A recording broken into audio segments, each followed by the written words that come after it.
दोस्तों, आपको जानकर गर्व होगा कि कोविड-19 की वैक्सीन का निर्माण साइरस पूनावाला की company serum Institute of technology ने किया है। कोविशील्ड का निर्माण करके उन्होंने साबित कर दिया कि वह भारत को किसी भी रोग से बचाने के लिए सक्षम है। आज उन्होंने भारत सरकार और विदेशों में कोविशील्ड प्राप्त करवाना भी शुरू करवा दिया है। वाकई में साइरस पूनावाला एक महान व्यक्ति की श्रेणी में आते हैं कि जिन्होंने देश की तरक्की के लिए बहुत कुछ किया और दुनिया को अनेक रोगों से लड़ने की शक्ति दी। हम आज इस वीडियो में साइरस पूनावाला के जीवन के बारे में बताएंगे। उन्होंने कैसे सीरम इंस्टीट्यूट ऑफ इंडिया की स्थापना की और कैसे उन्होंने आज हमें किसी भी रोग से लड़ने की शक्ति दी। कभी कभी सोचते हैं कि अगर यह ना होते तो आज बहुत सालों पहले कोविड जैसी गंभीर रोगों से जकड़े होते। हमें इनका आभार व्यक्त करना चाहिए कि इन्होंने सस्ते दाम पर हमें अनेक वैक्सीन प्रदान करवाई, जिसकी मदद से आज हम अपना जीवन सही ढंग से चयन कर रहे हैं। साइरस पूनावाला यह नाम अक्सर फोर्ब्स की लिस्ट में हमारी नजर में आएगा।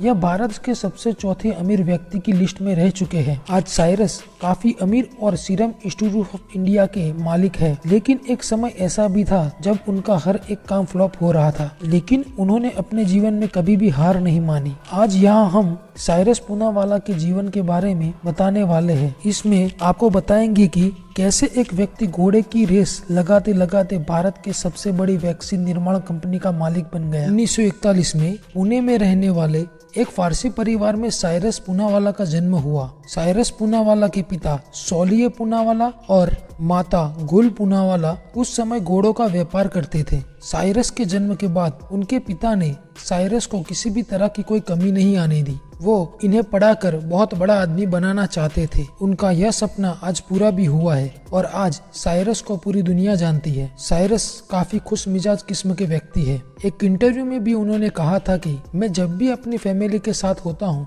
तब बहुत खुश होता हूँ। साइरस की पत्नी का नाम बिल्लो पूनावाला था। उनका निधन 2010 में हो गया। अपनी पत्नी के देहांत के बाद साइरस काफी टूट गए थे, लेकिन उन्होंने लोगों की भलाई करना नहीं छोड़ा। अपनी पत्नी के नाम पर उन्होंने एक फाउंडेशन बना रखा है जो गरीब देशों, गरीब लोगों एवं गरीबों को मुफ्त में टीकाकरण और अन्य दवाइयाँ प्रोवाइड करती है। साइरस पूनावाला की उम्र ज्यादा होने के कारण उन्होंने अपनी कंपनी की सारी जिम्मेदारी अपने बेटे आदर पूनावाला पर डाल दी, जिससे अब उनके बेटे आदर Poonawalla serum Institute of India के सीईओ पद पर आसीन हो गए हैं। उनकी पत्नी का नाम नताशा पूनावाला है, जो कि बेहद ही ग्लैमरस है। साइरस पूनावाला की शिक्षा। साइरस पूनावाला के जीवन में पैसों की कोई कमी नहीं थी। वह अच्छी से अच्छी शिक्षा प्राप्त करने में सक्षम थे। उन्होंने अपनी शुरुआती पढ़ाई द वीपस स्कूल ऑफ पुणे में पूरी की और आगे की पढ़ाई Brihan Maharashtra college of commerce से करने के बाद उन्होंने अपने घोड़े व्यापार यानी स्टॉड फार्म आगे बढ़ाने का विचार किया। जब साइरस की पढ़ाई पूरी हुई तो उन्होंने अपने पिता के घोड़े के बिजनेस को आगे बढ़ाने की सोची, लेकिन वह जितनी तेजी से पैसा चाहते थे उतनी तेजी से न पैसा आ रहा था और न ही उनको इस व्यापार में अपना कोई फ्यूचर नजर आ रहा था, क्योंकि उस टाइम में घोड़ों की रेस का जमाना मानो कि खत्म ही हो रहा था। उन्होंने कार का बिजनेस करना शुरू किया और अपने दोस्त के साथ मिलकर $120 में एक गाड़ी तैयार की, लेकिन उनका यह प्लान भी पूरी तरह से फेल हो गया। साइरस को आगे बढ़ना था और लोगों को कुछ ऐसा देना था कि लोग उनको याद करें और उनकी मदद हो और वो अच्छा पैसा भी कमा सके। घोड़े के सीरम से दवा बनाने का आइडिया। साइरस को किसी ने बताया था कि घोड़े के सीरम से दवाई बनाई जाती है। ऐसे में उन्होंने अपने पास मौजूद घोड़े के सीरम से दवा बनाने का विचार किया, लेकिन उन्हें समझ नहीं आ रहा था कि शुरुआत कैसे करें। उस समय महाराष्ट्र के हाफकिन इंस्टीट्यूट द्वारा वैक्सीन बनाई जाती थी, लेकिन वह बहुत महंगी थी। इसलिए साइरस ने सोचा कि वह सस्ती और अच्छी वैक्सीन बनाकर जरूरतमंदों तक पहुंचाए। साइरस पूनावाला ने serum Institute of India company की स्थापना कैसे की। 1966 तक साइरस ने वैक्सीन की पूरी जानकारी जुटा ली थी। अब उन्हें अप्लाई करने का समय था। उन्होंने महाराष्ट्र के हाफकिन इंस्टीट्यूट से 10 साइंटिस्ट और एक डॉक्टर को हायर किया और उन्होंने वैक्सीन का निर्माण शुरू कर दिया। उस समय में पहले तो उन्होंने बहुत नॉर्मल सी दवाई का निर्माण किया। उन्होंने खूब मेहनत की और पहली बार टिटेनस वैक्सीन का निर्माण किया। उनका प्रयोग सफल हुआ और उन्होंने वो खोज निकाला कि जिसकी बहुत ही ज्यादा भारत को जरूरत थी और अन्य देशों को भी जरूरत थी। सरकार ने भी साथ दिया और सरकारी अस्पतालों में भी इसे वितरण करने की उस समय की योजना सीरम इंस्टीट्यूट के लिए वक्त बदलने वाली साबित हुई। साइरस पूनावाला की टिटेनस वैक्सीन। जब सीरम इंस्टीट्यूट ने टिटेनस का निर्माण किया, उसके बाद तत्कालीन सरकार ने उनकी साइरस पूनावाला की मदद करी की और देश विदेश में टीटीनेस को निर्यात करने की आजादी दी। उस समय इस वैक्सीन की बहुत अधिक जरूरत थी और इस जरूरत को बहुत सस्ते दामों पर साइरस ने बनाकर देश और विदेश की मदद की। उसके बाद उन्होंने सांप के जहर को खत्म करने वाला टीका,